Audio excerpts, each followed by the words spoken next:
महाराष्ट्राच्या सत्तेचा राजमार्ग आता विदर्भातून जातोय। भाजपासाठी राज्यभरात दणदणीत यश मिळालं असताना त्यामध्ये महत्त्वाचा वाटा विदर्भाचा ठरलाय। पाहूयात।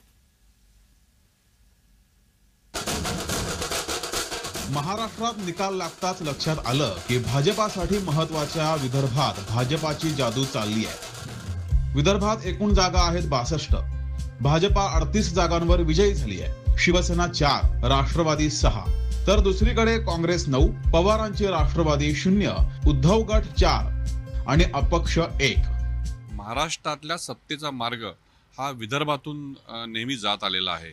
साधारणपणे विदर्भाच्या ज्या 62 जागा आहेत त्या 62 जागा ही गणित सगळी सेट करतात। याचं जे महत्त्वाचं कारण जे आहे की काँग्रेस आणि भाजप या दोन पक्षांमध्ये तुंबळ युद्ध असतं आणि त्यामध्ये जो कोणी जास्त सीट्स घेईल त्या सीट्सच्या आधारावर साधारणपणे राज्य सत्तेचा मार्ग सुकर होतो। आणि यावेळेला जर आपण बघितलं असेल मागच्या वेळेसपेक्षा भाजपला एक 4 ते 5 सीट्स कमी मिळाल्या विदर्भात।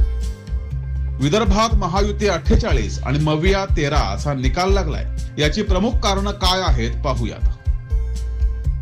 विदर्भाचा विकास आणि कृषी धोरण, पश्चिम महाराष्ट्रवादी नेतृत्वाला विरोध, गडकरी फडणवीस यांच्या नेतृत्वाला पसंती, ओबीसी एकत्रीकरण, मवियात समन्वयाचा अभाव, महायुतीत उत्तम समन्वय।